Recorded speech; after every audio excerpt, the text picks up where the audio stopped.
George Galloway, and the mother of all talk shows. Welcome to the Open University of the Airwaves with George Galloway.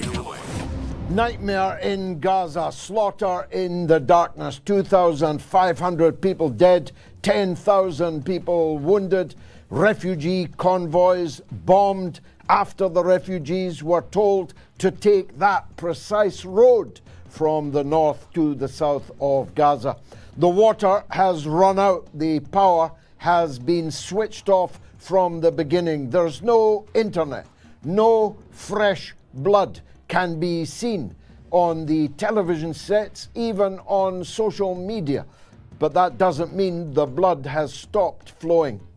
Because of bad weather, the Israeli state says it has not yet invaded on the ground. We'll be looking at what might be the real reasons why the street-fighting men of the Israel Defense Force have not yet ventured into the squalid alleyways and amidst the rubble of the all but destroyed northern part of the Gaza Strip. It's the Ukraine war all over again.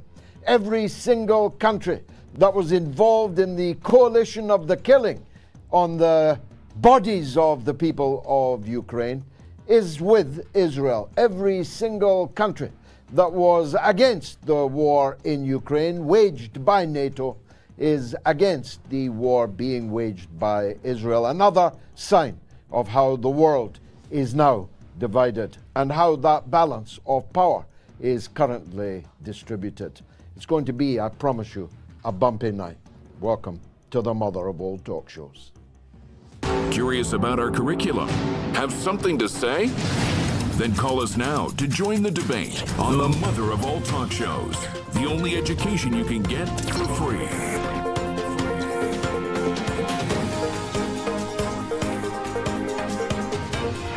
George Galloway, the mother of all talk shows.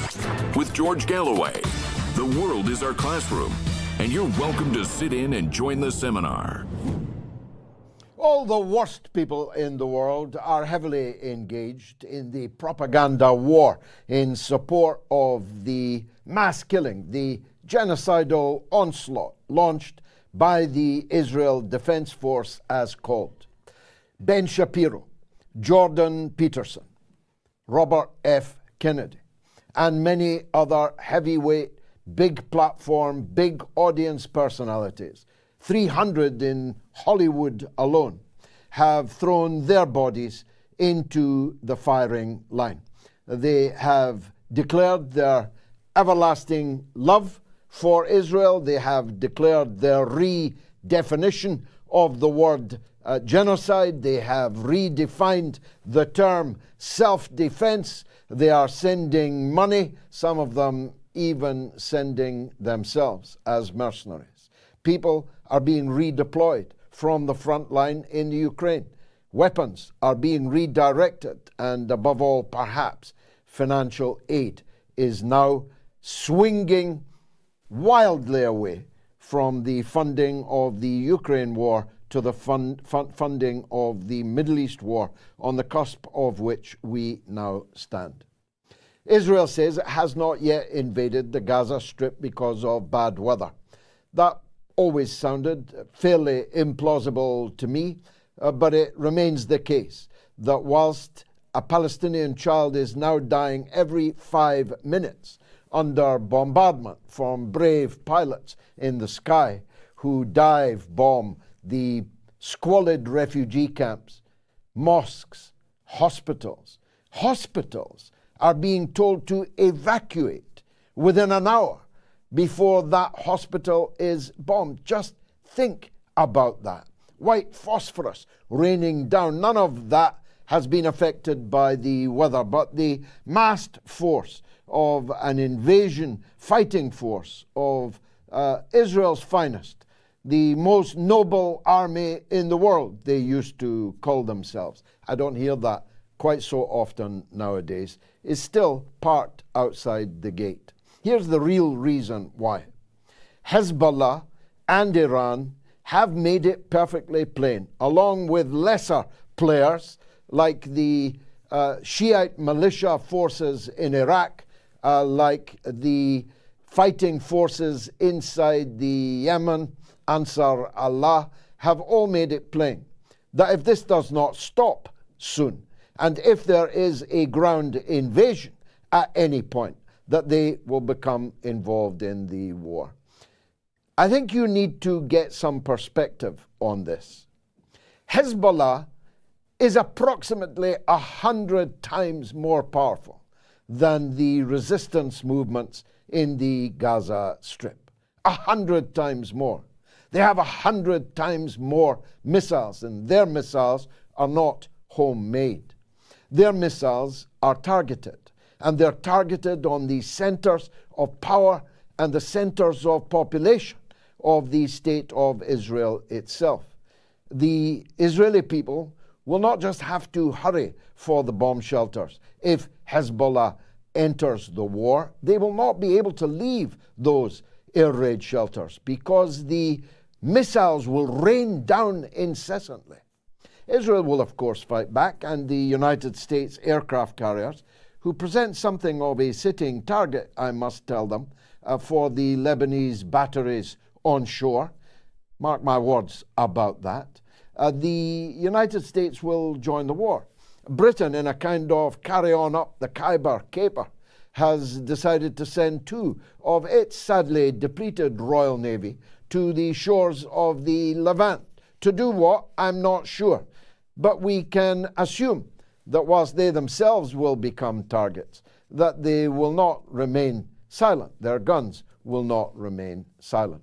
The problem with that is, once America and Britain begin attacking Hezbollah targets in Lebanon, Iran will attack them and will attack Israel itself. Now, if Hezbollah is 100 times more powerful than Hamas and Islamic Jihad and the alphabet soup of Palestinian resistance organizations, then Iran is 1,000 times more powerful than Hezbollah.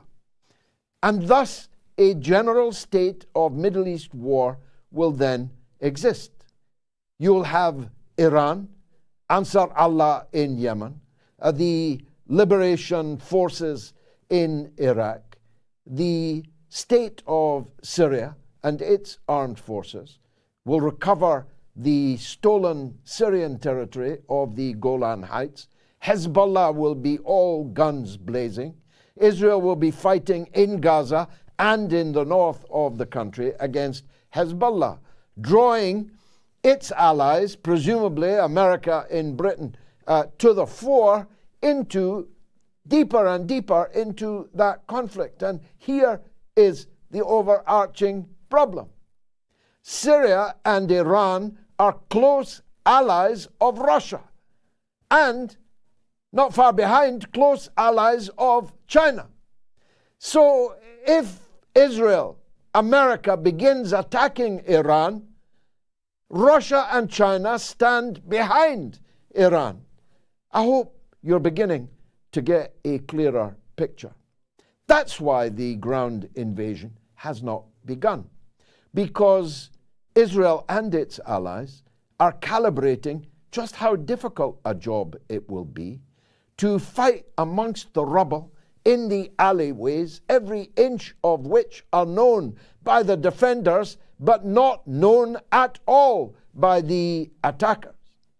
All the while, no internet or not, there will be television pictures of Israel's invasion of Gaza emerging. They'll emerge, apart from anything else, from the many, many Israeli soldiers that don't want to do this and are arguing, and they show themselves on video arguing with their officers that this is not the right, or at least the wise thing to do. So the fighting amongst the rubble, in the alleyways, underground, hand to hand, will be very, very costly indeed. Just bilaterally between the Palestinians and the Israelis, once the others join in, as they are openly pledging to do, then we are on a helter-skelter to hell. A helter-skelter to hell that will not exclude you and me. It will not exclude us. This conflict, if it spirals in the way I have described, will, first of all, stop all oil production in the Persian Gulf. It will stop the transportation of all oil on the water and in storage of the oil in the Persian Gulf.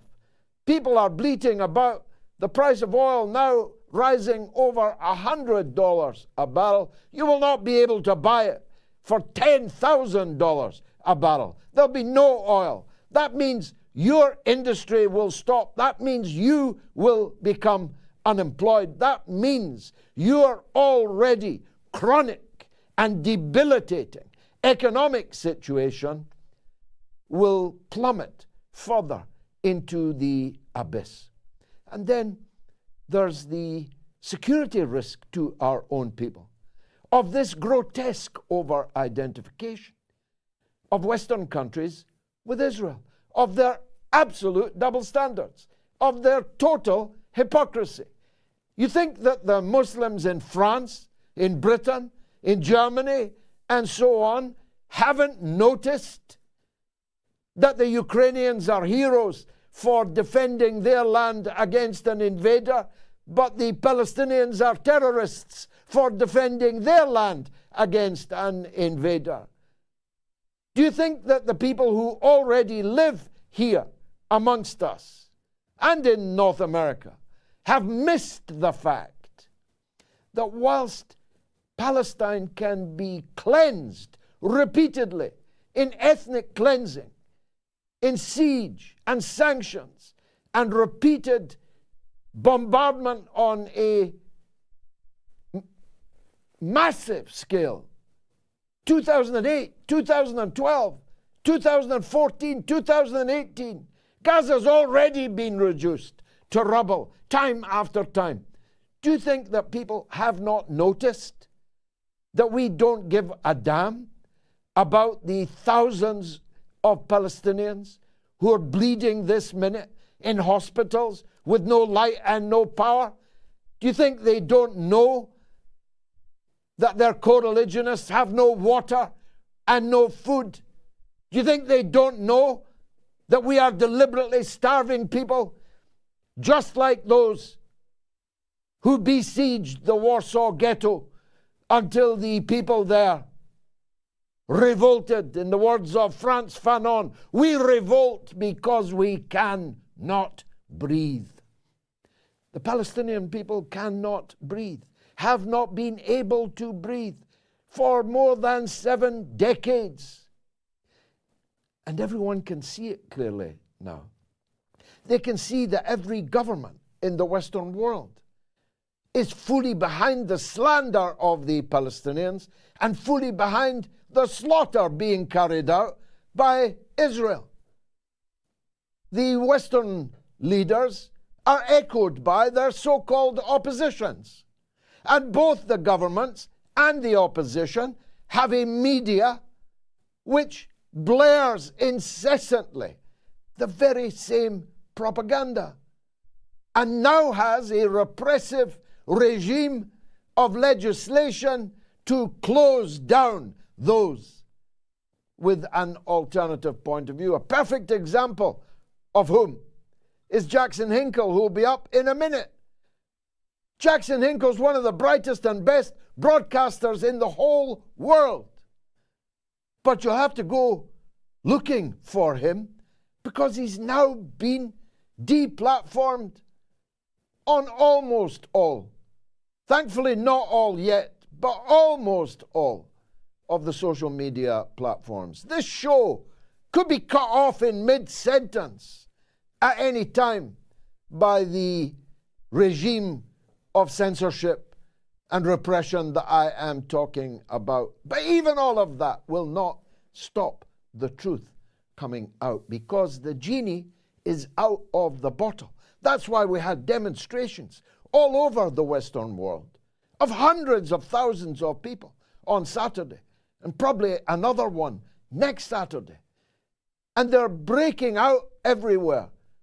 Every main city in Britain this weekend had a demonstration in support of the Palestinian people under this murderous rampage being conducted by Israel with full Western support. Meanwhile, the countries that said no on the Ukraine situation, countries like China, countries like South Africa, countries like Brazil, are saying no, we will not go along with this. And we demand a ceasefire. How radical a demand that has turned out to be. We demand a ceasefire. We demand negotiations. We demand a Palestinian state with East Jerusalem as its capital, as was agreed 30 years ago on the White House lawn in the Oslo agreements. The European Union is falling apart. Mrs. von der Leyen immediately set off for Israel and promised the earth to Mr. Netanyahu, as she had already promised the earth to Mr. Zelensky in the Ukraine. She has grossly exceeded her brief. Her zeal has upset countries like Ireland, countries like Norway, and others in the European Union. And little Borrell, remember him? The chief gardener who described the rest of the world as a jungle? His nose is out of joint because that's his job, to go around the world threatening war, pestilence, famine, and disease on other people. Who is this von der Leyen, this German daughter of the Third Reich, to steal his thunder? Well, I told you Jackson Hinkle's coming up. He is right after this short break. You don't want to miss it.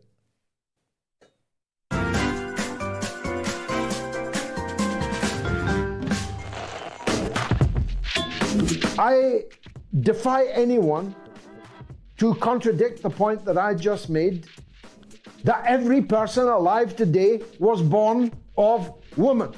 So why would we say that the people in the labor wards, in the maternity units, are people who are giving birth? Why can't we say women? Why can't we say mothers? Why can't we say women who are breastfeeding, mothers who are breastfeeding? Why do we need to say people who are chest feeding?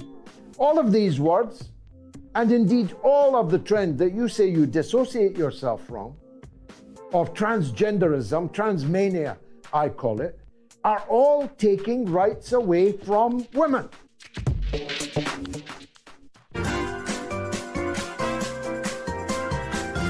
You are listening to the mother of all talk shows with George Galloway. A record-breaking poll, the biggest poll we have ever had on the mother of all talk shows. More than 30,000 people have already voted. Have your say if you have not voted yet. On my Twitter, my X, on my Telegram, t.me/George Galloway, on the YouTube community poll, or on the YouTube stream itself. 30,363 people have voted. The question is a binary one. Is the mainstream media's coverage of the Gaza war A, balanced, or B, biased? Well, it ain't looking good for the mainstream media, despite frantic efforts by Israel's supporters to influence this poll. On Telegram, only 3% of people think that the coverage is balanced. On Twitter, only 6%. On the YouTube community poll, only 3%. And on the YouTube stream, 9%. Meaning that more than 90% on every single platform think that the coverage is biased. Have your say. We want this to be the biggest poll possible, and we want as clear a verdict as possible. Now, if you want to comment on anything I've said or didn't say, and my guests for that matter, here are the phone numbers. If you're in the United Kingdom or Ireland And remember, it's completely free to call on 08 081 965522. That's 08 081 965522. If you're in the United States or Canada, it's also toll-free, will cost you nothing. And it's +1 844 944 3344. You can email the show anytime at onair@moats.tv. Now, if you're abroad, I should have said, try this number. That is to say, if you're not in Britain or Ireland, if you're not in the US or Canada, it's 44203 966 2625. Jackson Hinkle, frequent guest on the show and media star extraordinaire. He'd be on one of the main broadcasters in the United States if he wasn't a man of principle, who sticks to his principles, even when they are unpopular. And one day, I predict a great future in politics itself for Jackson Hinkle. Jackson, welcome back. Let's start with you, if we may, because you're on Twitter now, but there was a time when you were put off Twitter, and then you were on YouTube and you built up a gigantic platform, and they've now kicked you off. What exactly did you do wrong?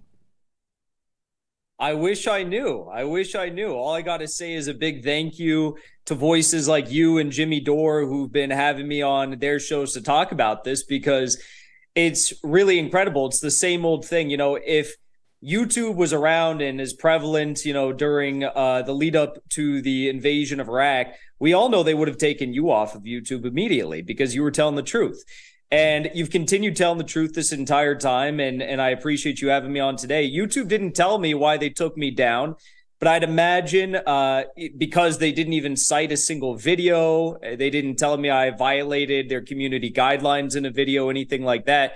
I'd imagine it has to do with the fact that, as you said, we were getting the truth out to so many people, 300,000 subscribers, about 10 million, 12 million views every single month to people all across the world about the war in Ukraine.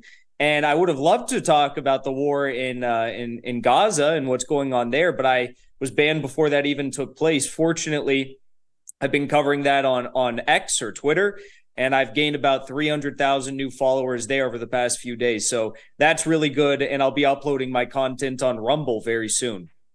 Well, let's make sure everybody follows you on X, on Twitter. 300,000 of a jump in a couple of days, 2 or 3 days is sensational news. But if there's anyone watching this who has not yet followed Jackson Hinkle on Twitter, on X, you really must do so now, because this young man speaks with a clarity and an authenticity. He's not some hairy Black Lives Matter shop front burner, glass breaker in Minnesota. He's a clean-cut, all-American boy. He's an American patriot who actually genuinely believes in America first and wants a government in America that will put America first. Now, on that, Jackson, it seemed like we had a lot of allies over the last 12 months, 18 months or so, of free speech absolutists, America firsters, Trumpers, MAGA people, until the Israeli assault on Gaza began. Then we discovered that actually they're Israel firsters. How did that happen?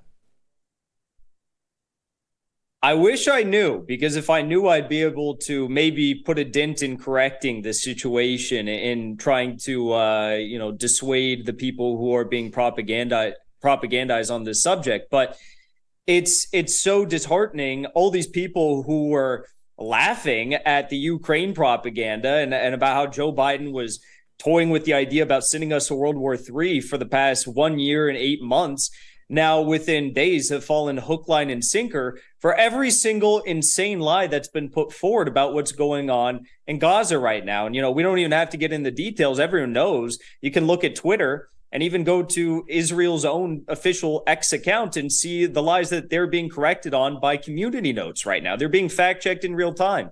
So for the American right, and you mentioned also the British right, and I'm sure many of the conservative movements in Europe, to just go along with all of these lies and immediately shift from the focus of protecting our own borders, say in America, to going off about protecting, Israeli borders. It's really disheartening, and it shows that these people are not principled when it comes to anti-imperialism or when it comes to opposing this American unipolar world order. They simply have other interests that I guess are primary in their stake about how the world should operate. Let's look at what it might be. You and I are both religious believers, followers of Jesus. Did these people not see the Christian Palestinian nuns singing Ave Maria in their church in Gaza and declaring that they would not be evacuating anywhere, that they would die there in their church? Do the evangelicals, the so-called Christian right, the born again amongst the American right wing, do they know that Jesus was a Palestinian, that the first Christians walked in Palestine? Do they know that something like 15% of all Palestinians in the world are Christians? So if they know that, how come they are so gung-ho for the slaughter of their own co-religionists? Again, great question. They also probably don't know that, Palestinians technically are Semites. So for them to call all Palestinians anti-Semitic, I always find funny. But one other thing that I think should be addressed is, as I'm sure you've been discussing, it seems as though Israel is really hell-bent on expanding this conflict into a broader Arab conflict. And I think there's some very foolish, naive, egotistical maniacs within the Israeli government that somehow think this is going to be another 6-day war for them and they're going to walk out with an easy victory. It's not going to be the case. But let's take a look at that. You brought up the question of Christians and Christianity in this region and what's being done to them. Well, Israel right now is bombing two of the oldest cities in the world, Aleppo and Damascus. And in the Syrian dirty war, which lasted for the past 10 or so years, guess who Israel supported? Israel supported al-Nusra Front, which is an al-Qaeda adjacent group, which wanted to massacre Christians in Syria. So you got to ask the question, why on earth, if you're a Christian, I'm an Orthodox Christian, why on earth would you be supporting the government that was waging a proxy war to eradicate Christians in Syria? It makes no sense to me whatsoever, but I think a lot of these people are just historically illiterate. Do you think race lies at the bottom of it? I mean, I'm searching, like you are, for an explanation for the volte-face of the free speech absolutists, the America firstists. Is it because they just don't like Arabs? They just don't like Arab Christians or Arab Muslims? They don't like the other? Is it because the Palestinians are othered comprehensively? I think a lot of it could come down to that. Ben Shapiro is not a Christian. He's Jewish. But I shared a very provocative tweet of his yesterday, and I got a lot of views and clicks because everyone was just so shocked that he could say something like this. I think, to paraphrase, he said, the simple fact of the matter is Israelis like to build things and Arabs like to bomb things, and that's why we can't have peace with them. So when you get down to the nitty gritty, if this is what, and I'm not saying this is what they all, everyone who's diehard Israel supporter right now believes, but if there's a good chunk of them that supports that sort of a mindset, then yeah, that would be just blatant, egregious racism. Unfortunately, this racism is charged with a nuclear-armed military and intelligence superpower that could do a lot of damage to themselves and to continue to do to the Palestinians, the Syrians, They could potentially even invite a broader war with Iran or Turkey. Who knows what's going to happen here? It's very frightening these days, and we see it continuing to escalate, and there's really no calls for peace. No, in fact, it's become, I think the press secretary at the White House said that calling for a ceasefire was repulsive. That was the word that she used, that it was repugnant or repulsive to demand a ceasefire. You're so young you never knew it, but there was a time that in any conflict, the foreign statespeople and the UN Secretary General, their first thing that they would do would be to call for a ceasefire. It's now practically an arrestable offense to call for a ceasefire. I've no idea how that happened, Jackson. I think we got a lot of, again, historically illiterate individuals that now occupy these positions in the State Department. And they also are just extremely egotistical and think that America can do no wrong. Compare that to someone like Vladimir Putin, who has already called for the implementation of the United Nations Security Council resolution for the creation, the establishment once more of a sovereign, independent Palestinian state. He also has called for an immediate ceasefire. So, you know, there still are leaders like that in the world. They're just not in the West. Well, the demarcation lines are eerily familiar. Everyone that was gung-ho for Zelensky is gung-ho for Netanyahu. And everyone that was saying this is a NATO proxy war against Russia is standing beside the Palestinians. This is the new world that we're in, isn't it? It is.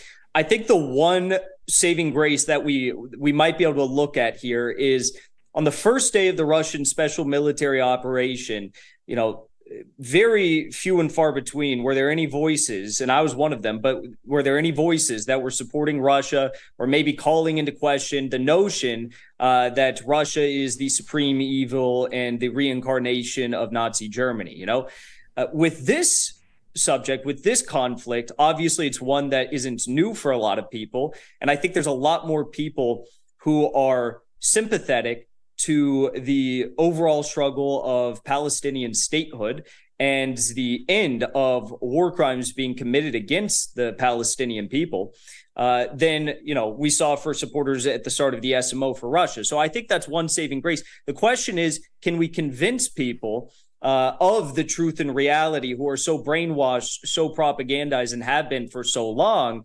about this conflict with Israel and Palestine? And here we must make a special mention of the Jewish people around the world, in Israel itself, in the United States, people like your friend and mine, Max Blumenthal, may God preserve him, Norman Finkelstein, and so many, many, many others. Cohen, who was on our show on Wednesday, Dan Cohen, and in Britain also, indeed around the world, Katie Halper, some of the most magnificent people in the world today are Jewish people, and we should never forget that.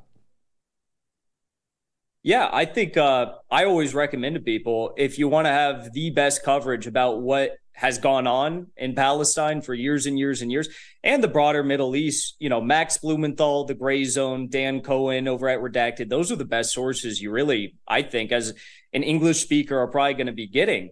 And you're 100% correct about that. There are tons of anti-Zionist Jewish people who have spoken out over the past few days.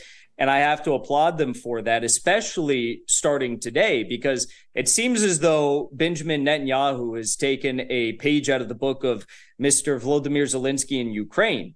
Israel just passed a new law moments before I came on the show today, saying that anyone in Israel who is consuming prolonged periods of content of what they define as Hamas media will now face imprisonment for up to a year.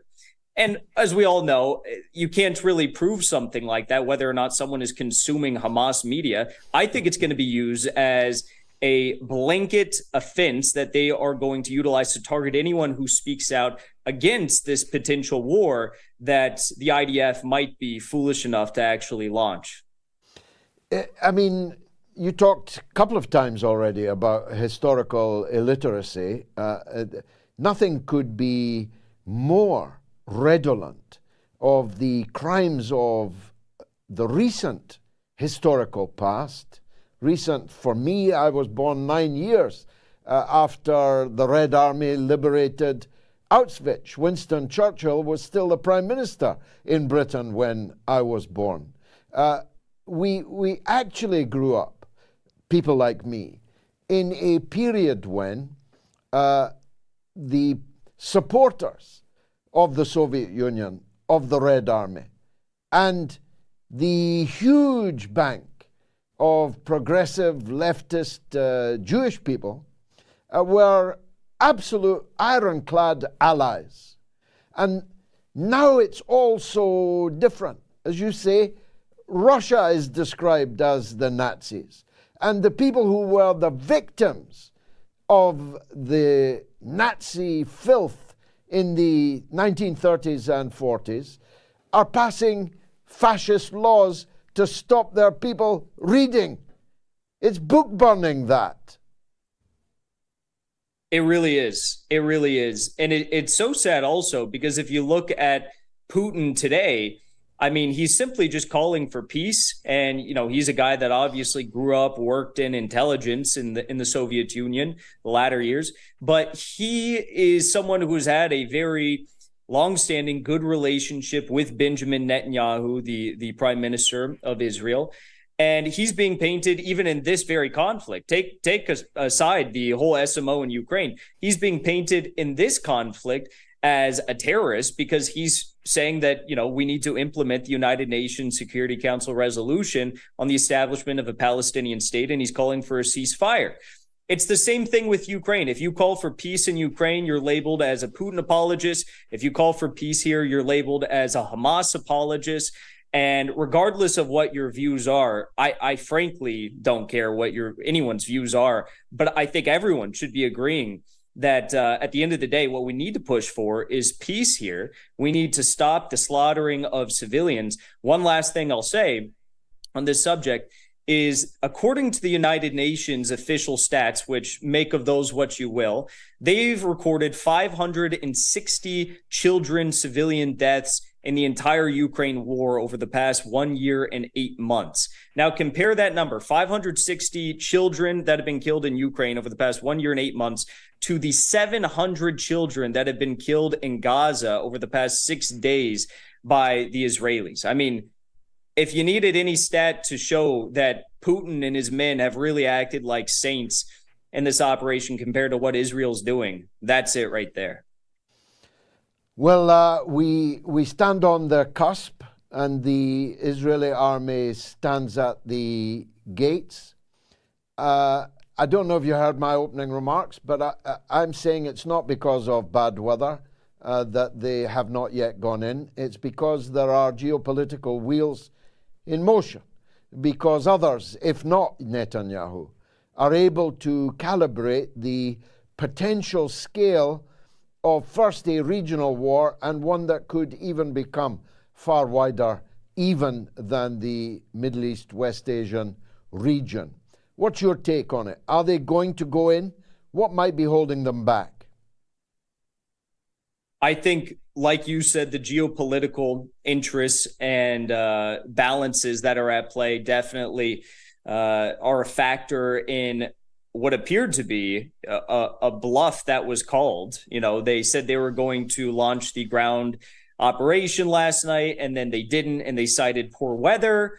And I saw a few videos, I guess, of heavy rains or flooding in Tel Aviv, but on the border of Gaza, I saw plenty of photos and videos today and yesterday, which looked like very, very dry, hot, sunny weather. So they're not invading Tel Aviv, they're invading Gaza in this operation. So I don't know what they're talking about, heavy rains.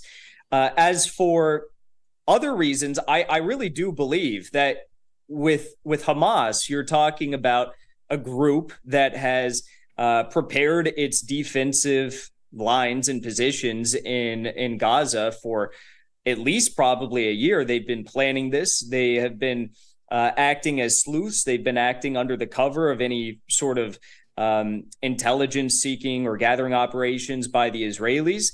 And I guess you could maybe make the case that maybe Israel, knew about this and that they actually wanted a full-blown war, but we don't know that for certain.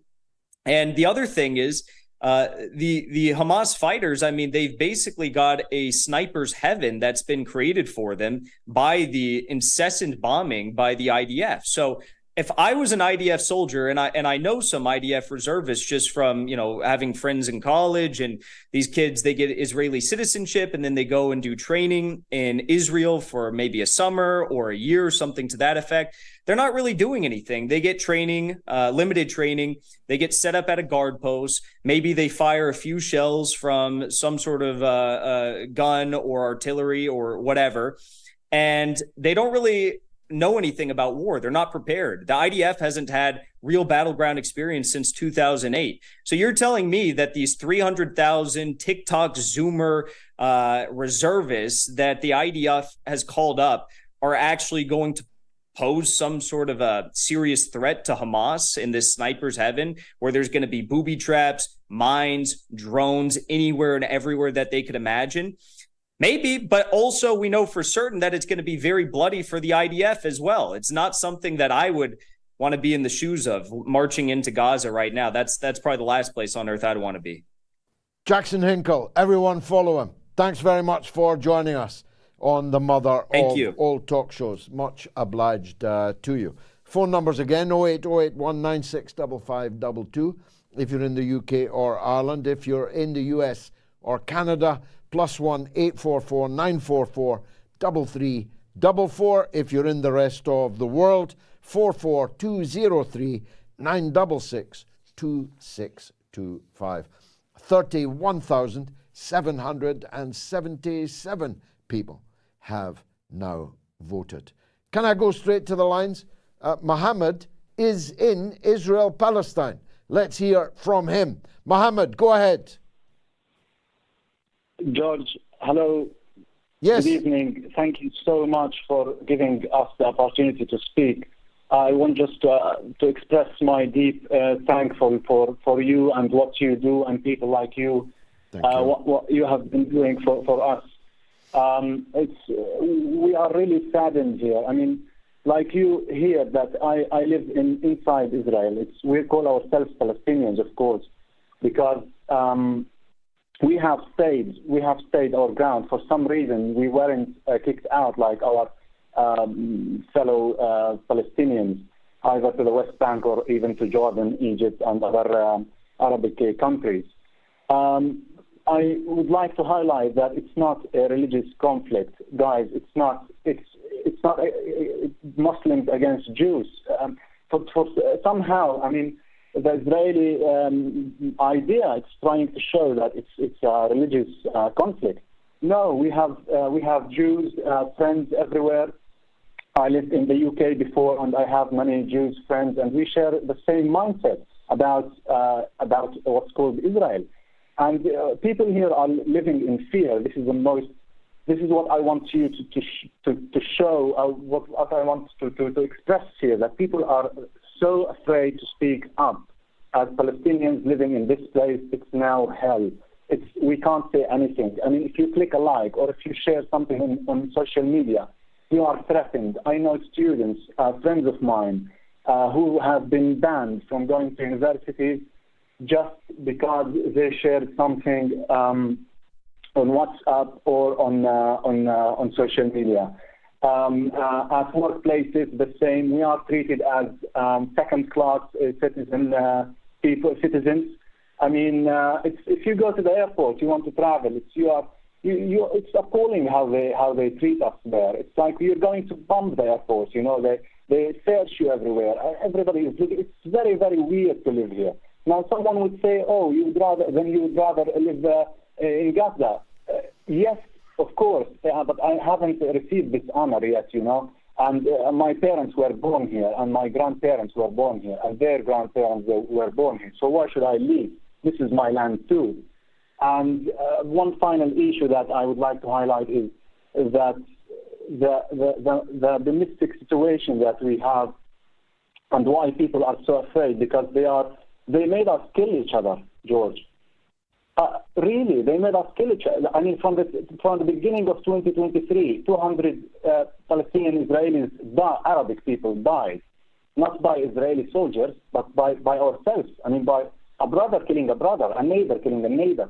And nobody hears about this. This is so shocking and so astonishing that everybody in the world has a voice. But we are we can't speak up. I mean, people in New York and in London and everywhere in Ireland, they are speaking up about the issue of us, of Palestine, but we can't say anything about it. It's so bad.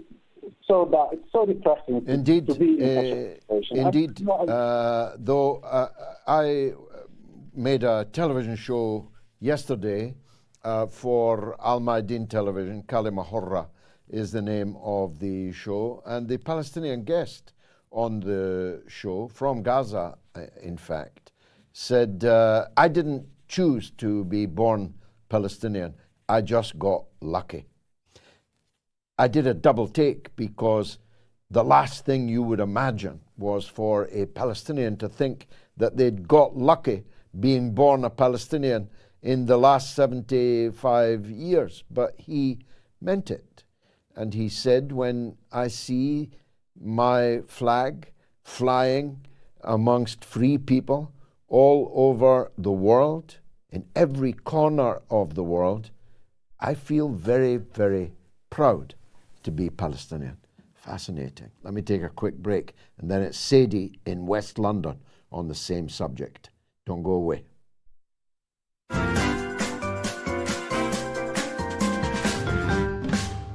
You know, and it's a very, thank you for, you know, I'm a big fan of your show, Gigi. Great debate, great. And I'm Scottish. I'm very passionate about what's happening there, you know. I had a great mom. She was Scottish, Mary McLeod. She taught me well. She taught me well at everything, including golf. I love Scotland, and I love the Scottish food. It's great food. I said to Melania, you know, haggis. Look at that. What's more Scottish than that? Me. I am that haggis. She said, what, thin-skinned and full of crap? You are listening to the mother of all talk shows with George Galloway.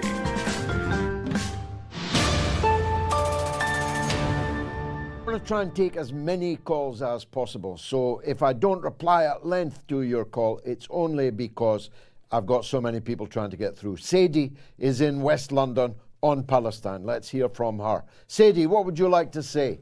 Hi, George. How are you? You okay? Yeah. By the grace of God, I'm good, and I'm still fighting. Oh, that's good. Yeah, I'm just a bit shocked with everything that's going on and how the mainstream media is controlling the narrative. I think it's a joke.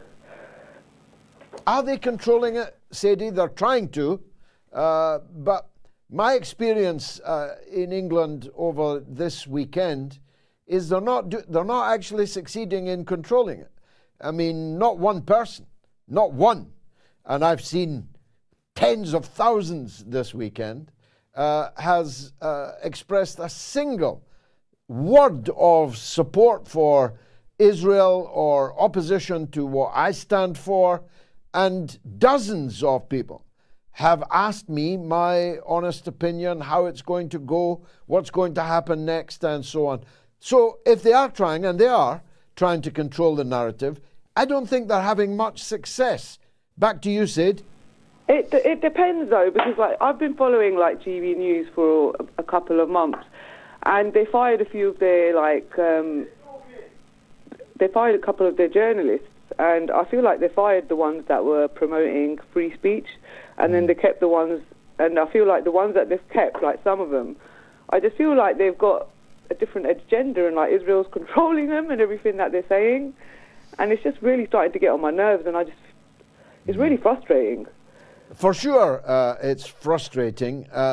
Israel's not controlling them. They just instinctively face the same way. I mean, Ukraine didn't control them. but they face the same way as Ukraine and the United States. They are slaves of the prevailing orthodoxy, and they know, most of them, gutless cowards that they are, that their position depends upon them absorbing and properly reflecting the prevailing orthodoxy. The orthodoxy that comes from above, from their line manager right up to their board and the controlling interests in the media. So it's not that Israel controls them, it's just that they instinctively find themselves on the same side. Sadie, thanks for that. Email from Andrew. Why isn't the rest of the Middle East doing anything? What are they waiting for? Isn't it time they came to the aid of Palestine militarily? I keep hoping they will, but no sign yet. Andrew MacDonald in Kilkenny in Ireland. Well, as I said in my opening remarks, Andrew, be sure that there are plenty of people in the Middle East and West Asia who are any moment now ready to join this conflict. Now, we're receiving calls from the West Bank, but the telephone exchange is not letting us call you back. Do keep calling and we'll try to get you on the air there and then. An email from June. Is it possible that the start of this war against the Palestinians was created by Israel for the distinct purpose of removing these poor people who have been nothing but prisoners for years? God help them and all of us. The US, UK keep begging for annihilation of the West. Well, June, that's certainly a possible, but I think improbable line. If Netanyahu really allowed this to happen, then it was the biggest mistake in politics ever. 4 out of 5 Israelis blame Netanyahu for what happened on the 7th of October. And he'll be out of the Prime Minister's office and out of politics and maybe in jail where he always belonged in pretty quick order, I think. Arne is in Stoke-on-Trent in England on Palestine. Go ahead, Arne.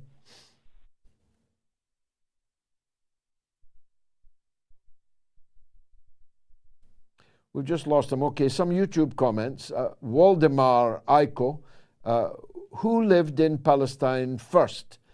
Well, it was called Palestine, so I think it's safe to say that the people who lived in Palestine first were the Palestinians. If you want to go back into ancient history, the first people to live there were the Canaanites, some of whose relatives remain in Lebanon today.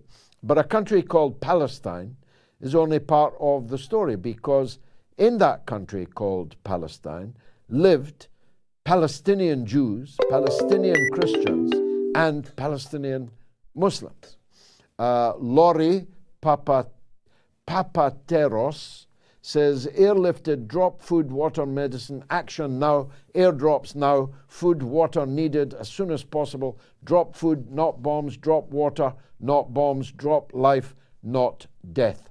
Well, I'll have to come to that, Laurie, unless the world is going to allow 2.2 million people to literally die of thirst on the ground.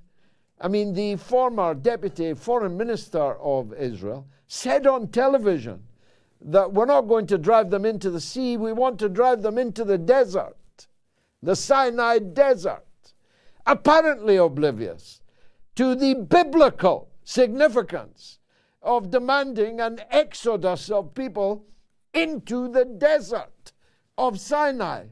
Sandra Jones says, as a spiritual free agent and not anti-anything, I am pro-peace and stand with love. All war is evil and cannot be justified.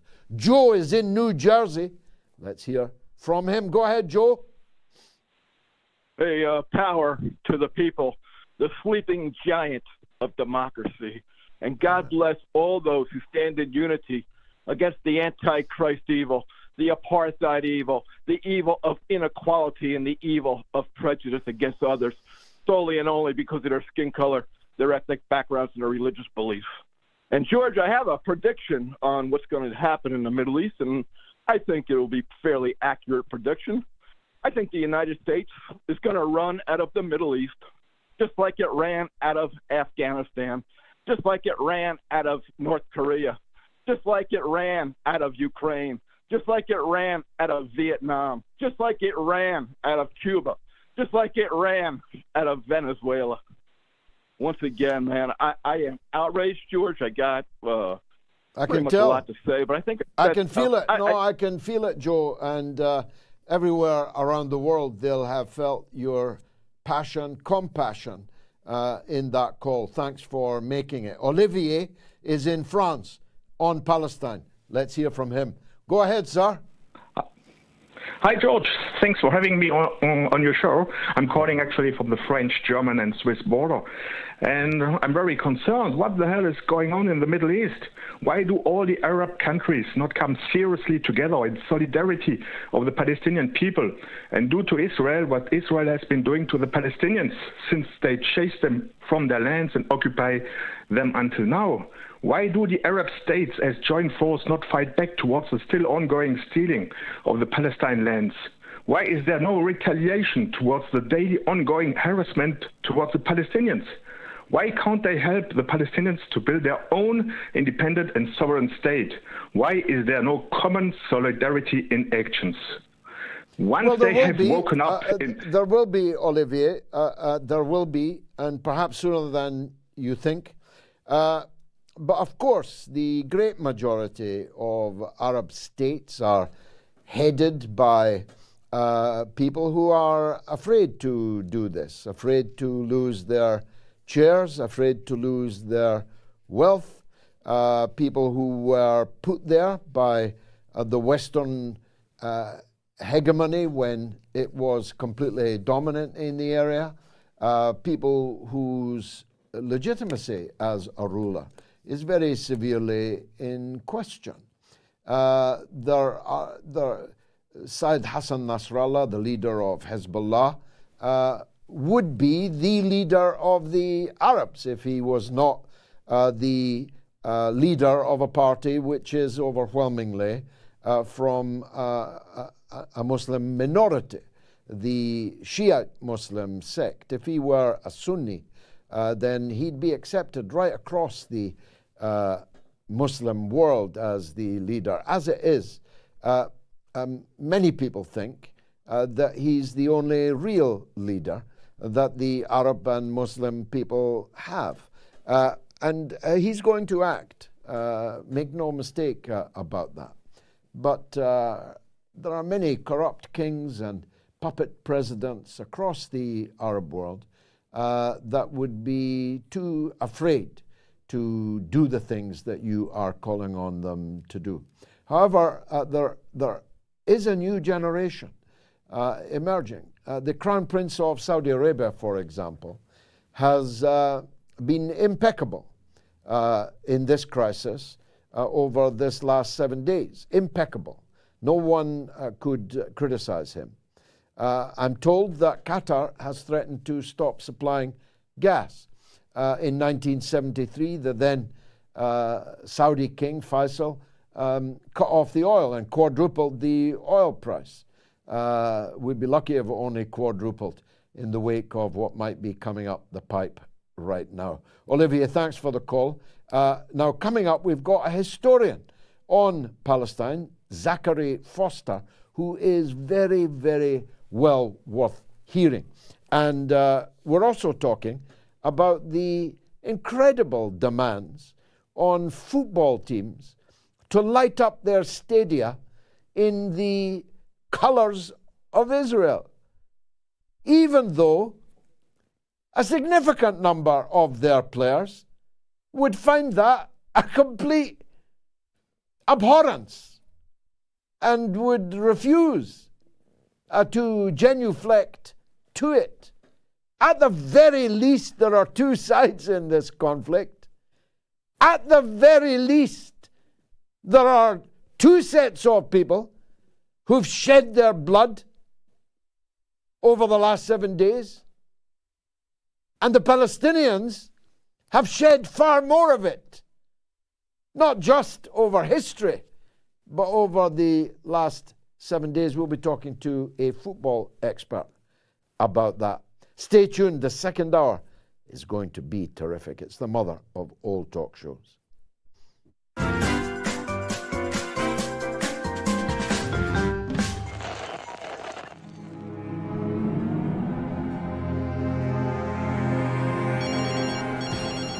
Thank you. Go ahead. During your show in the past, you've often mentioned that Donald Trump would be a much better alternative than Biden, although you weren't a big fan of him, etc. And you said that in all likeliness, if he gets in power, he'll be much more appeasing towards Putin. There'll be less likely of the conflict to escalate. But I have to tell you, I'm not so sure about that. Really, I think the only way to solve all this, it doesn't matter if Kenny gets in or anyone else, because there's always going to be, at one stage of our lifetime, two psychotic leaders of the superpowers. Why hasn't anyone in your show or yourself mentioned anything about nuclear disarmament or CND? Surely the only way to save humanity is by nuclear disarmament. And I just wanted to see what you thought about that. Yeah, well, of course, but how are you going to get that? I mean, does CND even still exist? They could have been leafleting outside every cinema showing Oppenheimer. But of course, they don't have enough people to fill a telephone box. It is the worst example I know of, although the Stop the War Coalition runs it close, of an organization that for its sectarian, internal, political reasons has thrown away its brand. I have not appeared on a Stop the War platform for an entire decade. Not to worry, no to NATO, no to war. Its rival organization attracts exponentially larger numbers of people. They cannot help themselves, these people. These members of leftist groupuscles have it in their DNA that they cannot get along with anybody who isn't exactly like them. And as the number of people who are exactly like them is mercifully tiny, they end up in tiny organizations. So, of course, I'm in favor of the destruction of nuclear weapons. But how are you going to get that? It's a totally utopian slogan to advance at this point in time. I'm just trying to stop the weapons from being used.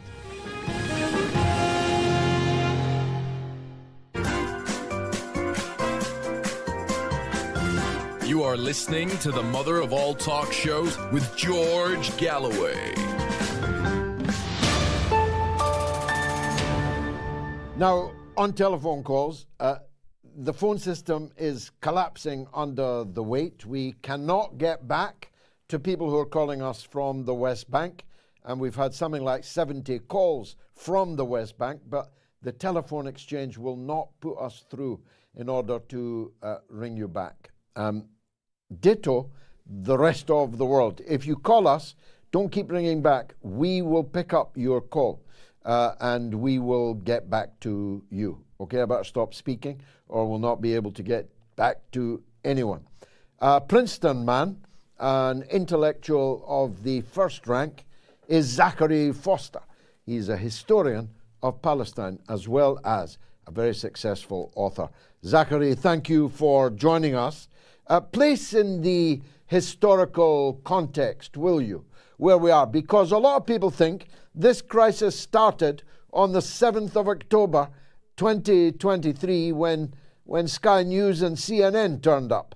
But that's not true, is it? That is not true. That is correct. I would trace the current escalation in violence to 2007, when Israel imposed a land, air, and sea blockade on the Gaza Strip.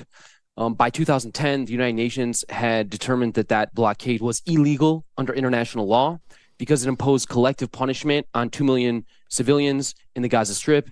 It also was deemed illegal because it imposed punishment. Its goal was to punish the people of Gaza for having elected Hamas.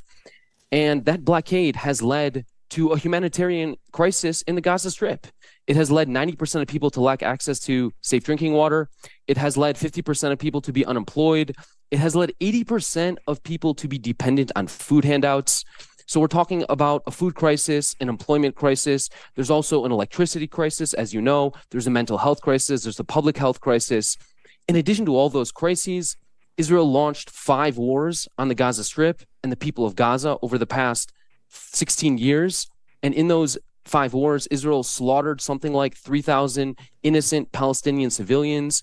And in every single one of those wars, human rights organizations like the UN and Human Rights Watch and Amnesty International and others deemed that Israel quite likely there's overwhelming evidence that Israel committed war crimes. Just to cite a few of the results of those investigations, in 2008, when Israel killed nearly 1,000 innocent Palestinians in Gaza, the Goldstone report, which was investigating human rights violations, determined that in 10 out of 11 investigated cases during which Israel bombed innocent civilians and killed innocent civilians, there was no justifiable military target identified. More or less the same conclusion in 2014. The UN found that in 15 cases in which it investigated bombings on civilian areas and residential neighborhoods, in 6 of the 15 cases, there was no identifiable military target. In other words, Israel indiscriminately targeted civilians in 2008, in 2014, and then in 2018, Israel committed a slaughter. You had tens of thousands of Palestinians marching to the wall, rejecting the blockade, demanding their right of return. And in response, Israel slaughtered 250 Palestinians over the course of the year and a half. And on one day alone, on May 14, 2008, Israel slaughtered 60 unarmed Palestinian protesters. It was a massacre. The world remained silent. And now, when the dead bodies are not just Palestinian, they're also Israelis, the world has woken up. Well, of course, Judge Goldstone, himself Jewish, was subjected to a reign of intellectual terror against him for the temerity of investigating thoroughly, as he was charged to do, these crimes of which you speak. Now, according to Herzog, the president of Israel, a man we don't often hear from, just this week, he said that there are no innocent civilians in Gaza because, he said, they had elected Hamas. But the last election was in 2006, and half of the population of Gaza are children. So ipso facto did not vote for anybody, even if voting for someone was a valid reason for being slaughtered. What do you make of it? Since 2006, Israel has decided that the people of Gaza should suffer the consequences for Hamas's actions, that it's the people who suffer. That was the stated intent of the blockade. When Israel first imposed the blockade on Gaza in 2007, its goal, according to Israeli leaders at the time, was to punish the people of Gaza for having elected Hamas. So there's nothing new about Israel's intent to hold innocent civilians responsible for the actions of their government.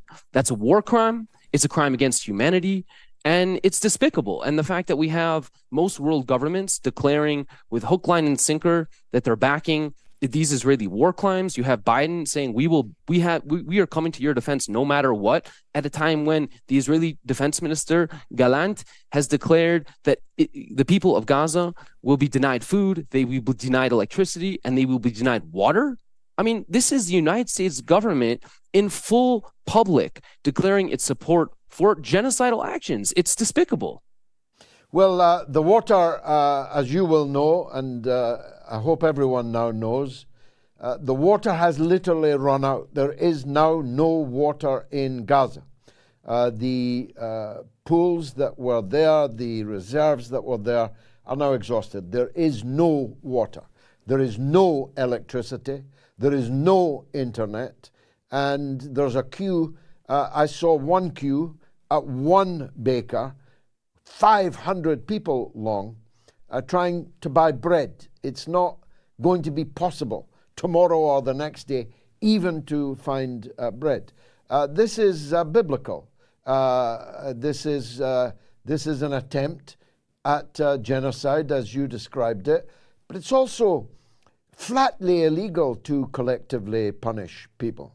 This was established at Nuremberg in the war crimes trials. This is a breach of the Geneva Conventions, of the rule of war, of the law governing conduct in occupied territories, and so on.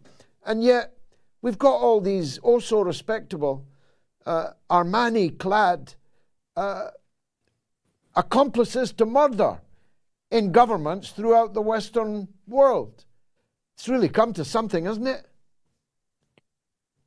The current Israeli government has been on an ongoing campaign to ethnically cleanse Palestinians throughout all of historic Palestine. It's happening within Israel proper in the Negev, in the Naqab.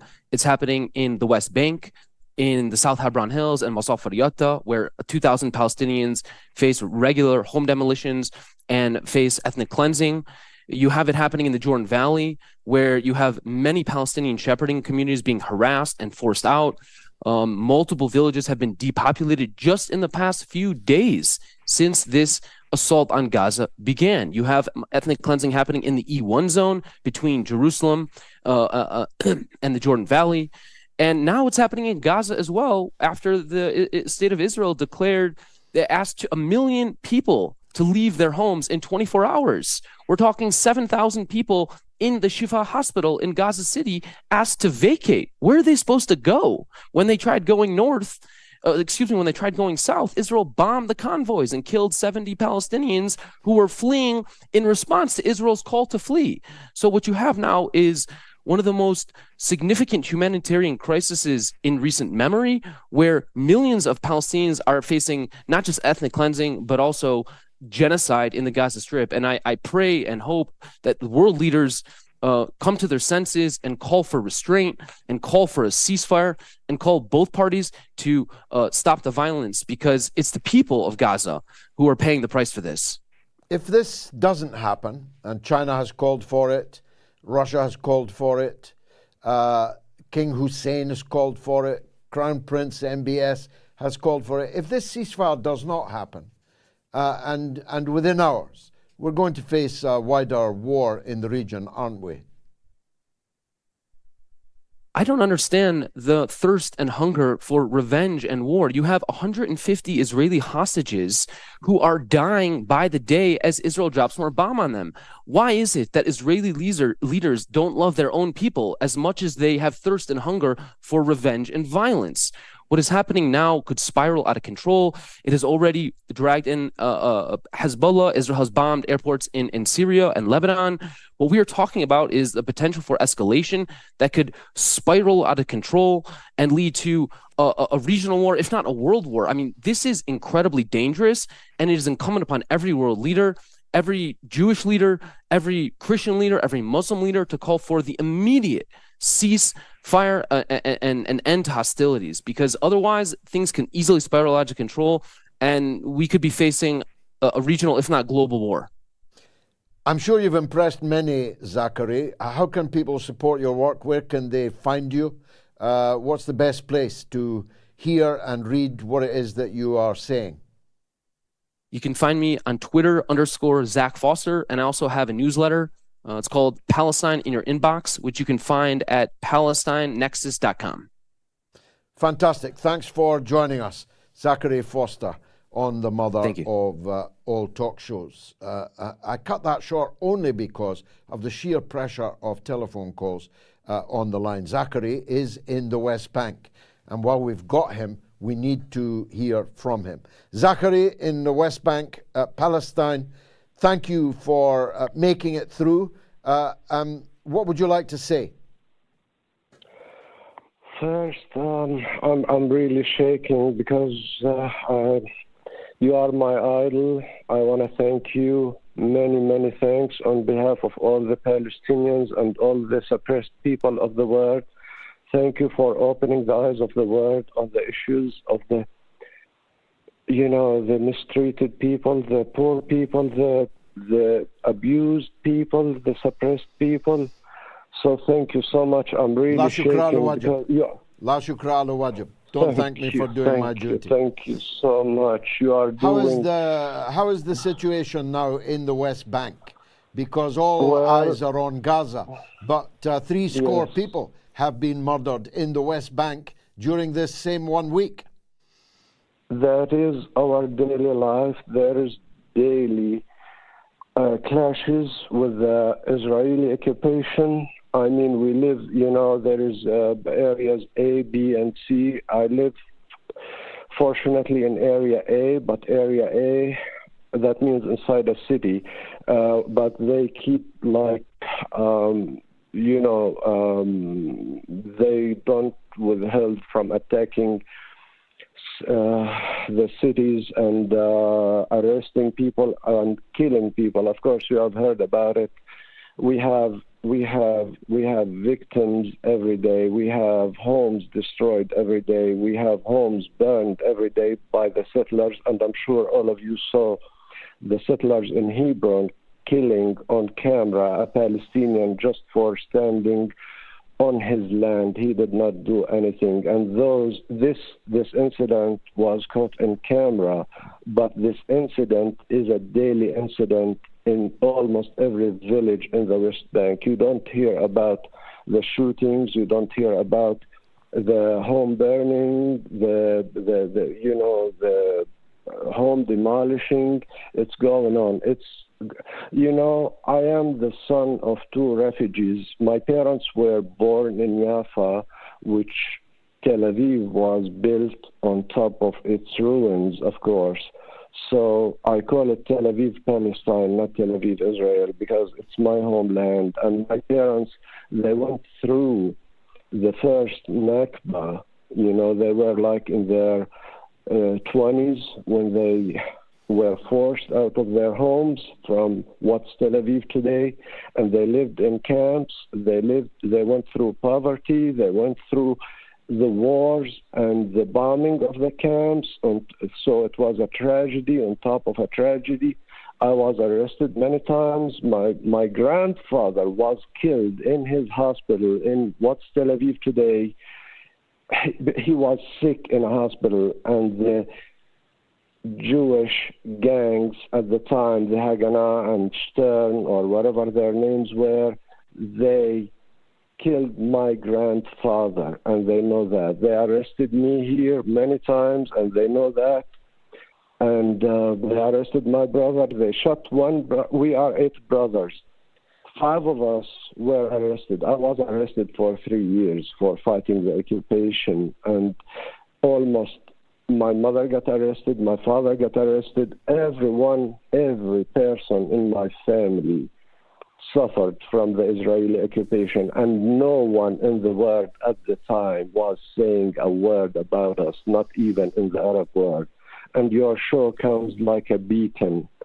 Your show comes and you spoke the truth way too many times. Every time I listen to you and I listen to the truth, you are telling our story. It's like, a drowning. I was like a drowning, not only me, thousands, I'm sure thousands of people around the world, not only Palestinians. When you speak out about the war in Ukraine, when you speak out against the war, the war in Iraq and the war, any war you spoke against, and you showed the truth. I'm sure those people, I'm sorry, I'm babbling. I'm sorry. Thank you, brother.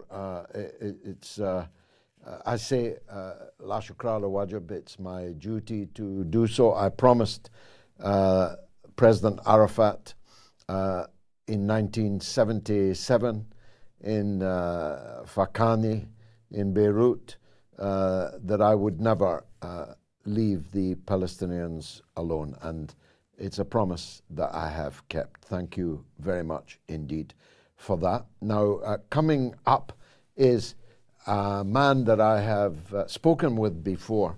If there's any man who knows even more about football than me, it's him. But we're not going to talk about football. We're going to talk about the pressure on football to take sides with Israel and the trouble that that is going to cause. He'll be right up next. Nima Tavallaey Roodsari. I promise you, he's a football journalist and a pundit and co-host of the Italian Football Podcast. A top man coming up right after this.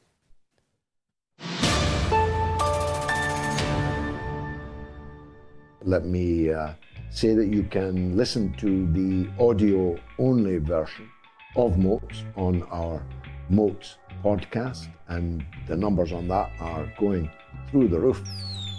Just search MOATS with George Galloway on Apple, Spotify, Google, or whichever platform you listen to your podcasts on. In recent weeks, it's been the #1 political podcast in Benin, Jordan, the Gambia, Qatar, Jamaica, Ghana, Iceland, Malaysia, Singapore, Sweden, and the Philippines. #1 political podcast in all those countries. Truly, truly phenomenal. Do you know that BBC News has lost 40% of its audience in the last 2 years? It's official. And of course, that is the sensible thing to do. But to get people to tune in and change course and listen to a radically different point of view is even more difficult. But it's happening. And the numbers that we are racking up are now in their millions. You are listening to the mother of all talk shows with George Galloway. Just before we speak to Nima Roodsari, let's hear from Domenico in London on Palestine. Go ahead, Domenico. Buonasera, George. Buonasera. Thank you for your show. It's amazing. It's an amazing show. I've been following for the last 3-4 months. Thank you. My concerns are with the near monolithic siding that seems to be happening in favor of Israel across the media, across mainstream media, with the exception of very few media outlets. Mm-hmm. And this is quite similar to what happened with the Ukraine, where things seem to be history only seems to happen 5 minutes ago. There is no prior event or whatever has happened earlier, and this is concerning. But my main point that I want to try and make is that we seem to have fallen down to a situation where there is no nuance to anything. There is no nuance. There is no complexity. There is no depth. It's just flag waving and putting colors on buildings and football fan style cheering and black and white narratives. And I grew up in a very political family, and I've been very familiar since I was a child with Italian politicians such as Aldo Moro or Craxi, who you might remember, and listening to them even back now, the depth, the analysis, the balanced views, the historical understanding. This is all lost. How did we come so? I mean, how did we fall so in such a bad situation, so low down, in a position where you watch the BBC, you read mainstream press, and it's just one-line propaganda, one-line narratives. It's black and white. This is really disconcerting. Well, I couldn't put it better than you just have. I won't try to. There is no doubt that as people's knowledge, or at least the capacity or potential for knowledge, increased exponentially in the computer, internet age, so that any one of us can educate ourselves about anything. I mean, I'm deep into astronomy at the moment. I mean, I'm able, without having gone to any university ever, I'm able to identify our solar system in a way that I never thought I ever would be able to, and that's because that knowledge is now accessible to me and available to me, and I decided to pursue it. So exponentially our potential to understand has grown, but it seems in inverse proportion for many people at least, there are many smart people and a lot of them are watching and calling this show, for many people at least, as the possibility of knowing grew and grew, the wish to know fell and fell. And the bread and circuses that are cast before us may well have had something to do with that, and we'll now talk about that. Domenico, thanks for the call. Nima Tavallaey Roodsari is the Italian football podcast man, and they know a bit in Rome about the bread and circuses. Let's hear from Nima. Thanks for joining us, brother. Let's start with Wembley. The hysteria now visited upon the Wembley authorities, the FA in England, because so far at least they've not been prepared to light up Wembley in the colours of Israel, has to be seen, felt, to be believed. They may well capitulate, who knows, before the kickoff. How did we get to this, where football, sport, was supposed to be something you kept politics out of, to football being used as a political weapon? Well, first of all, good evening, George. It's good to be with you. Thank you. What we've seen in the last week is truly a shocking and dishonest push and barrage of guff and lies in the last week by the mainstream media, mainly the English-speaking one in football, which is the subject matter which I work with and cover. As we all know, that now football is a front in this propaganda war. Now, let me give you a couple of examples of the kind of nonsense that we've all been exposed to. Jacob Steinberg from The Guardian tweeting for days on end about how Jews don't matter in the football world. Martin Ziegler and Tom Roddy after England played Australia on the back page front story of The Times, saying how about the Wembley Arch being in the dark. Sam Wallace, same newspaper, doing his utmost in his editorial to tie in the Holocaust and anti-Semitism so many times per 100 words, I think he might have set a new world record. Matt Law, The Telegraph, again, doing the story about a letter sent in by the Israeli Professional League's chairman, but nothing from anyone Palestinian. And of course, Adam Crafton of The Athletic, who's been pushing the 40 decapitated babies lie on Twitter, even after it was debunked and the CNN reporter in question apologized for her words, still hasn't deleted his tweet and hasn't tweeted a retraction or an apology for spreading falsehoods, even after acknowledging that he was aware that this was a falsehood. Now, not one of these gentlemen or any of their colleagues did a piece that was objective or has tweeted anything factual or objective, let alone try to balance it by telling the Palestinian side or by speaking to someone from the Palestinian authorities in a separate story or even in the same story. Not even now. They don't have the excuse anymore. Since it's been 5, 6, 7 days now that Gaza is under siege, and not even after the fascist statements by the Israeli government equating all Palestinians with animals and implying there are no innocent people in Gaza. And remember, Gaza is the home of where 2 million people, where 55% are under 18. None of this is by chance. These supine gentlemen and the corporate mainstream media organizations they work for, they're not in the news business, George, as you're full well aware. They're in the propaganda business. They aren't journalists. They are unofficial PR experts for whatever NATO cause du jour may be. And I say NATO because the reaction to all of this from NATO countries and governments has been one and the same as these gentlemen and their media organizations.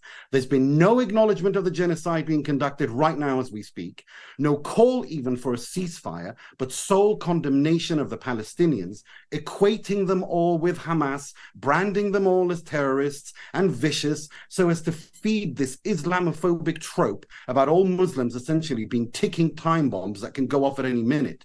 No context, never. It is, and I use this term seriously, nothing more than the vilest, rawest form of intellectual prostitution, as my late grandfather, rest his soul, would say.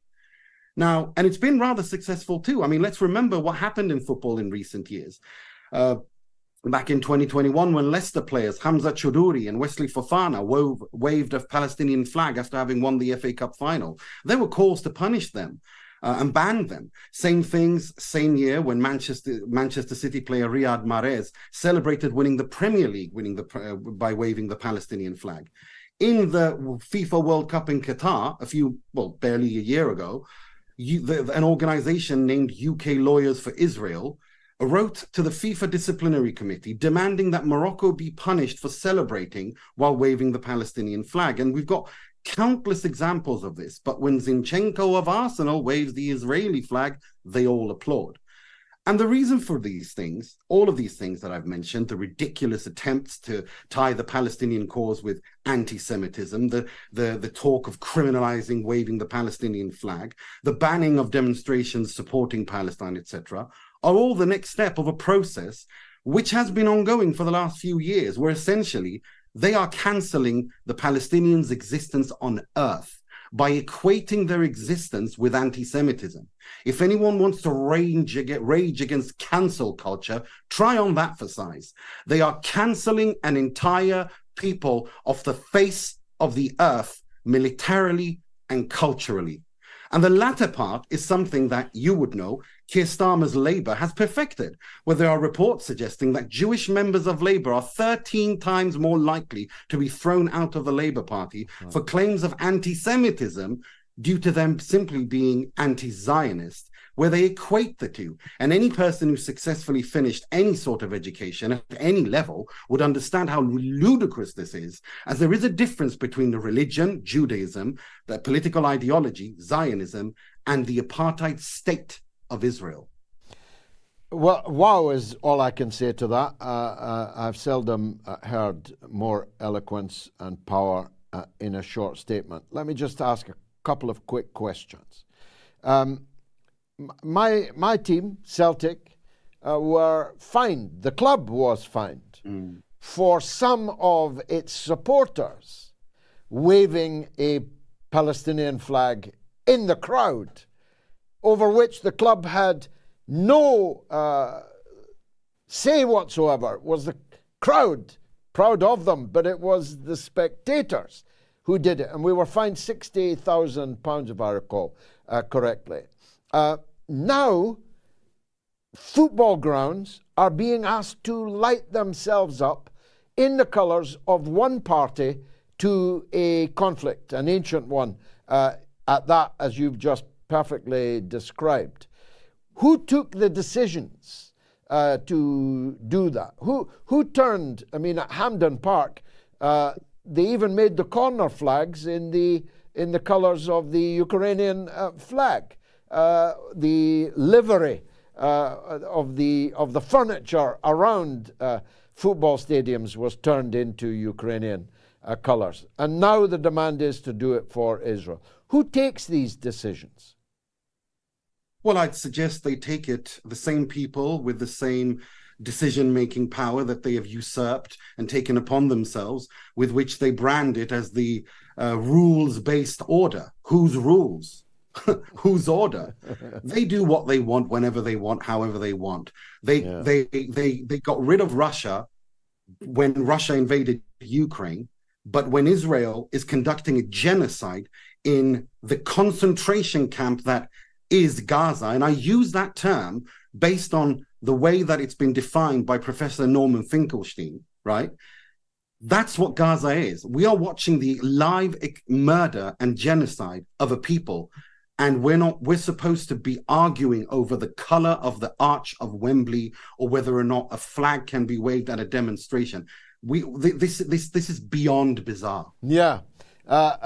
David Cameron, by the way, when he was Prime Minister, and I was there in the House of Commons chamber, when he said it, described Gaza as the largest open-air prison in the world. Now, the players, the ones that one expected to speak out for the Palestinian people, have been oddly silent. Al-Neni of Arsenal, albeit on the sidelines now at Arsenal, is the only player I have seen in the Premier League or attached to the English Premier setup to make any kind of supportive noise for the Palestinians. Even those players that are in Saudi Arabia,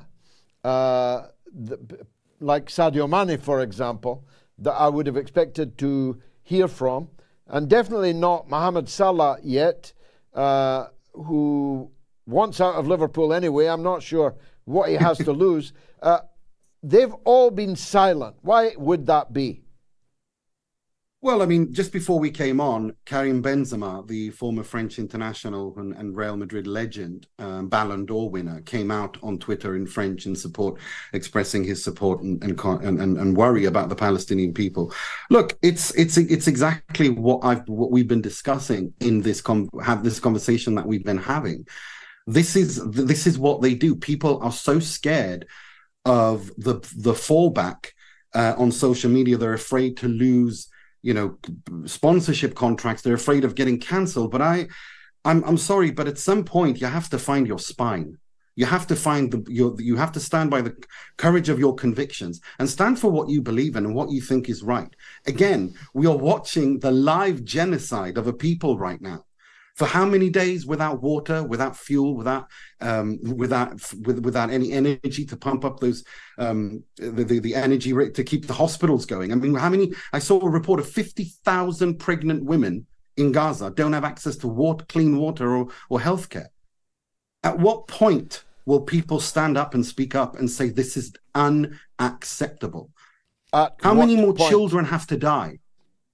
At what point? How many more children have to die? The two big questions. Nima, thanks very much for joining us. I wish we had longer. Pleasure. I'm certain we'll have other opportunities. Poll update. Is the mainstream media's coverage of the Gaza war balanced or biased? 33,583 people have voted, and the results are biased. 97%, 94%, 97%, and 91%. Game, set, and match, I'd say, and the biggest ever poll that we have ever had. Now, I made a short video on China. Take a quick look.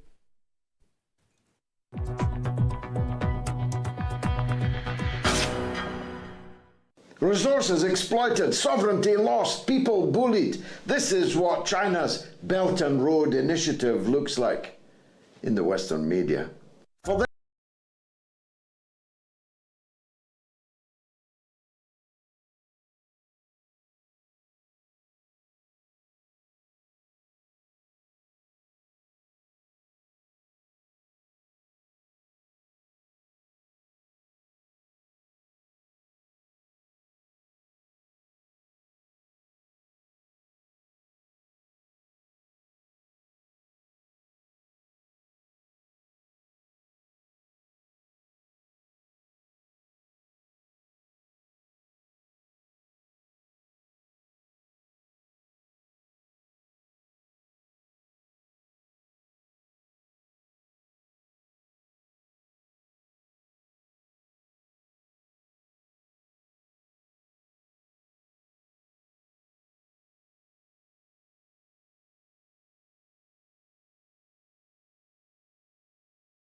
Again, that was the West. One is consultative.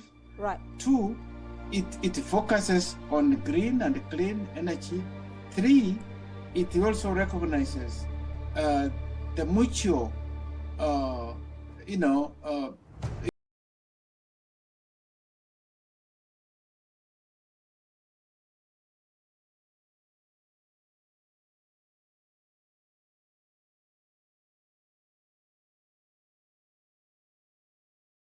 The West seeks to suck the blood from Africans, as they have done for centuries. China is transfusing hope.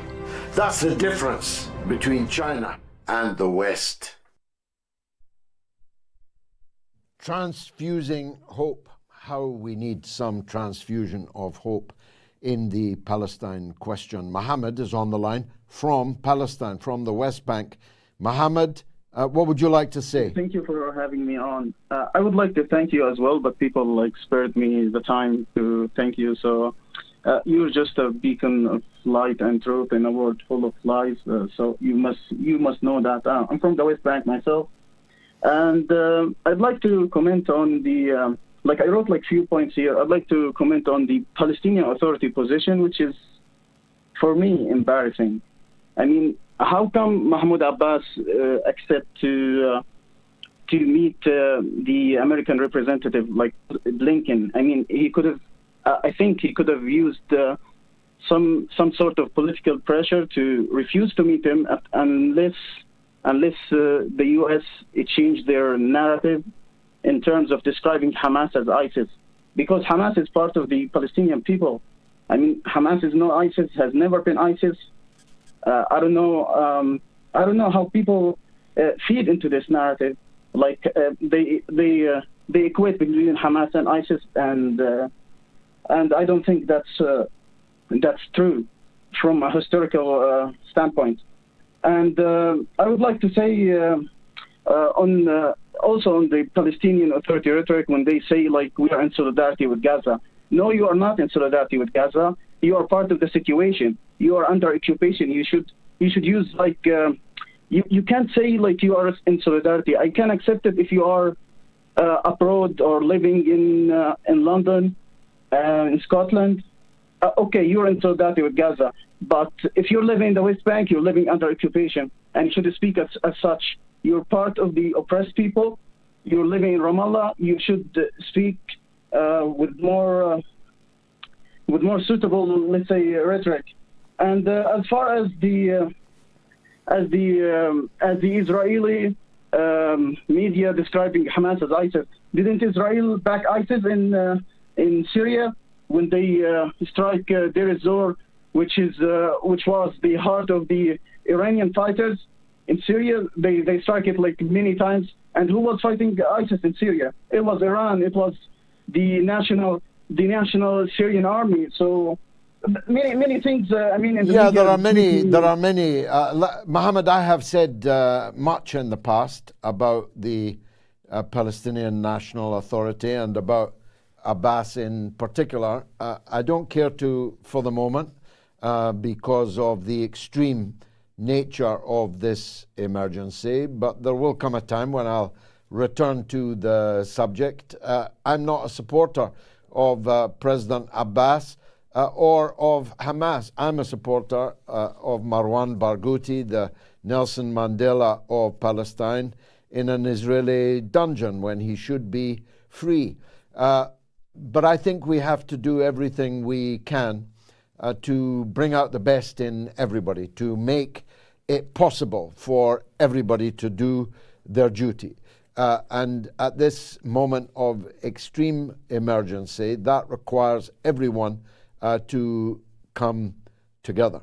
I absolutely believe that this is a moment for national unity amongst the Palestinian people and international unity amongst all those who oppose oppression, violence, war, and imperialism. Now, one more thing only I have time to say. Not only did Israel assist ISIS, they admitted, anyone can Google it, treating wounded ISIS fighters in their medical facilities in the occupied Golan Heights. But Britain and the United States assisted ISIS in their effort to overthrow the secular Arab government of Bashar al-Assad. And too many people have forgotten that. But I never will. And again, that's a subject to which I shall return. God bless you, Mohammed, and all my friends in the West Bank. An email from Alexander. Read Jackson Hinkle's interview. I've just bought 2 copies of The Ethnic Cleansing of Palestine by Ilan Pappé. I gave my previous 4 copies to my historically ignorant friends. It's a must-read for everyone, not only the ignorant. Yes, indeed. And Ilan Pappé is a Jewish Israeli professor, now in England, but when he wrote it, a professor in Israel. His work on this subject is in the panoply of heroes. He's one of the great heroes to whom I should have referred earlier. Tashini is in London with a Sri Lankan Tamil's view on Palestine. Fascinating. Go ahead, Tashini. Hello, George. First of all, thank you so much for giving me the opportunity to speak to you. I have come from Tamil community. You're all well aware about genocide, ethnic cleansing. It happened in my country for my community. In 2006, I would like to tell you what had happened in Sri Lanka. In order to understand why I support to free Palestine. It's because in 2006, the Sri Lankan army bombed and killed 60 children in my community, and the UN and the Western elites, they defined in the name of LTT terrorist. I understand how I feel, how the Palestinians feel when the bombing and then shelling occur in their country. Also, I would like to tell you, when I went through the 2021 Human Rights Watch, in April, Human Rights Watch released a 213-page report regarding the Israel genocide, why the Western media is not taking as a big issue. And I can understand that, in Sri Lanka, what had happened so far, we haven't been given the justice. So I understand how difficult the Palestine people are facing, the difficulties the Palestine people are facing. Well, it's very noble of you indeed to not only to feel that way and to speak that way, but to go through the difficulties of getting through to this show this evening, which are considerable, in order to do so. And I'd like to thank you very much for it. As Jackson Hinkle said, this media that we have is not in the news business. They're in the propaganda business. And every single day that passes, that is more and more starkly shown. Email from Joe. If the answer is to bomb a people, to rid the country of a terrorist group, why did the UK not flatten Ireland for the IRA's actions?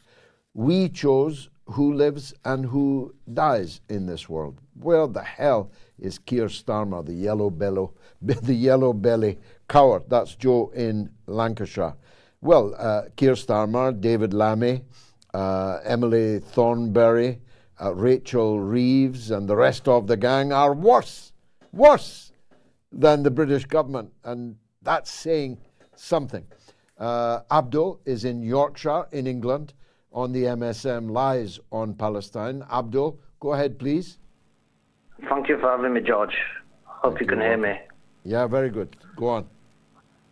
George, I'd just like to say about these media lies about the beheading of the babies and that. There's just absolutely no proof. And another thing I'd like to say, that Muslims don't hate Jews. They hate the occupation. This one-side reporting from, the BBC and the mainstream media is just too much. It just doesn't stop. And the support for Israel and apartheid state. They say citizens are people without military training. Most Israelis over the age of 18 have been enlisted in national service. The real citizens are the poor Palestinians who've seen no freedom and have been oppressed for many, many years. You know, they don't show the people that these freedom fighters let go. There's so many women and children they did let go. They've been on tiny little stations. They won't show that on the mainstream media. They just want to picture all these people as bad people. You know, also in Ukraine, on the news, they're actually telling people how to make petrol bombs and throw it at the Russian. There's good petrol bombs and there's bad petrol bombs. That is for sure. Thanks, Abdul, for that call. The poll is now closed. Here are the record-breaking results. And boy, do I mean record-breaking. 37,050 people voted in the poll. Those who thought that media coverage of the Gaza war was balanced were 3% on Telegram, 6% on Twitter, 3% on the YouTube community poll, and 10% on the YouTube stream. Therefore, those who thought it was biased were 97%, 94%, 97%, and 90%. A truly extraordinary poll, showing all over again just how suppressed is the truth and just how suppressed are those who believe in the truth and who are ready to vote for it. In Britain, you will not be able to vote for anybody in most cases come the next election who did not wholeheartedly support the genocide against the people of Gaza, and yet they'll still call it a democracy.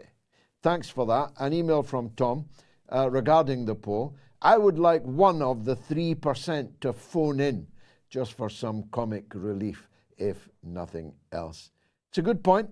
If anyone who wants to phone and say why they voted that the media was being balanced in this case, if they'd like to call, we'd like to hear from them either tonight or on Wednesday night's show, the mother of all talk shows. Tasleen is in South Africa. Let's hear from South Africa. Go ahead, Tasleen. Hello, George. Glad speaking to you. It's my first time I'm actually coming through to your show. You're doing great work. I'm happy to see what I'm seeing. Thank you.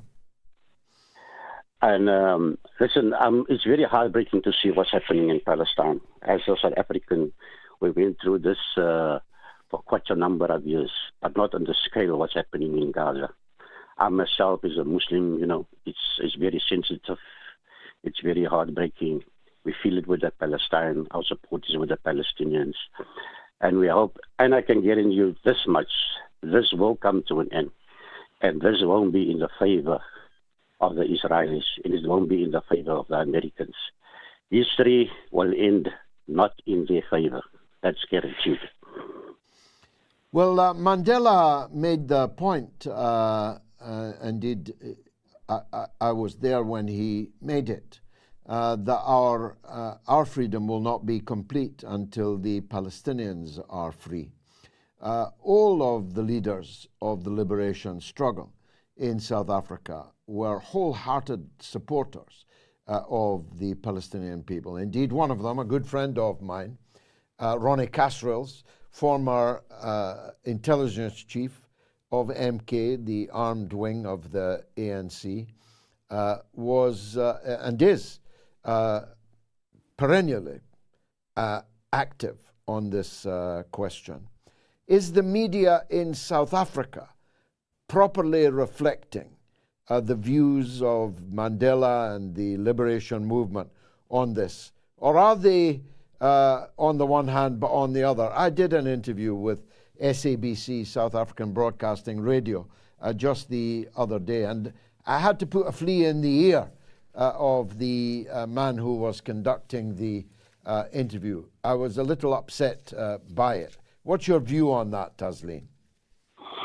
Well, George, the media is, some media outlets, what I said, is still biased where the situation is concerned.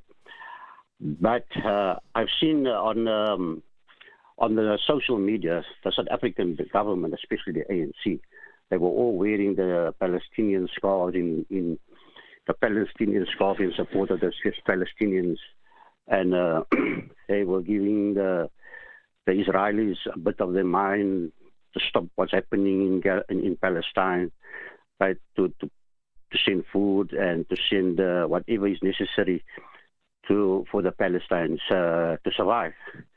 But where the media is concerned, especially on the side, I would say the old regime, the so-called whites, they are still in support with the Zionists is concerned.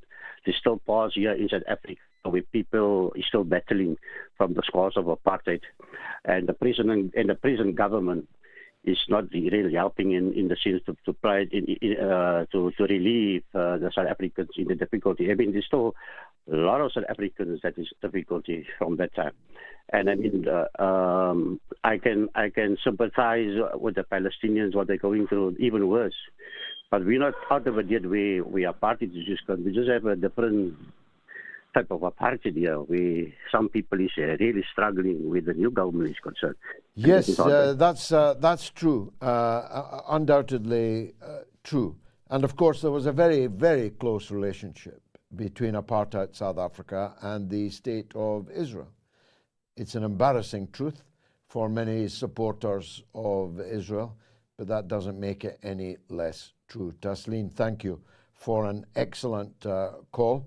What I fear will be the last call of the evening will be a sad one. I mentioned, in fact announced to the audience on Wednesday that our legend, Norma in Bristol, had finally lost her husband. He had passed away that very day. And Norma is on the line. Norma, you have the sincere condolences of the entire crew and the entire audience. I reported a week before that the State Health Service had given your husband effectively 10 weeks in which to die, and if he did not die within that 10 weeks, you would then have to start paying for his care. As it happened, and quite unexpectedly, he passed away very quickly. And I'm glad that you are back on the air, because you truly are our legend. Roger, rest in peace. And you are survived by a wife of the very highest caliber. Norma, last word to you. Hello, George. I did have another little point I wanted to make, but seeing as it's the end of the show, I'll just stick to the domestic side of my life. No, I've got, my house is like a garden centre. I've got friends who brought in flowers, and then I had such surprise because MOATS, and you sent me a beautiful bouquet of flowers, and it was such a surprise, and it was so lovely. And the thing is, George, even with Twitter friends, there's been so many, and I mean, I'm a bit up and down at the moment, but they settle me down with their support at this time, and it really is. It's an anchor, because I don't go out much, and it's anchoring me, because as you would imagine, things are very up and down at the moment, and it was such a shock, because he lasted 1.5 days in the nursing home. And there we are. But I won't make the other point now, but I have been very interested in what's going on, obviously, in this terrible state in the Middle East. It's greatly to your credit that you are still following the news, and you are still standing with the righteous people and the righteous cause, and standing up against wickedness and evil. And I know that all the years that you have left, you'll continue to do that. You truly are a legend. It is vital when you're going through difficult times to know that you are not alone, as on a domestic level, Norma has just described. It is even more important, if you like, in the big picture, that the Palestinian people know that they are not alone, and that all over the world there are many, many millions of people standing with them. In our thousands, in our millions, we are all Palestinians. That has to be the mentality. And we have to, as Nima put it earlier, so powerfully, there comes a moment when you really do have to stand up and be counted. There comes a moment when silence becomes complicity, and you yourself become an accomplice of the crimes that you are willfully remaining silent about. Silent we will never be on the mother of all talk shows, and we'll be back on Wednesday at the slightly later time of 9 p.m. UK time. It's been a kind of record show tonight with a record number of people voting on the poll and a record number of calls, only a very few of which were able to make it to the switchboard. But rest assured that everything you've sent us, every email, every message, has been received and will be read and, if possible, responded to.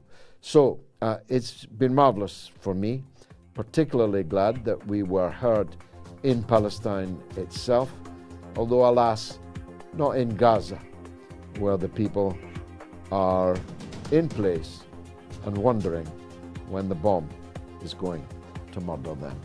Good night.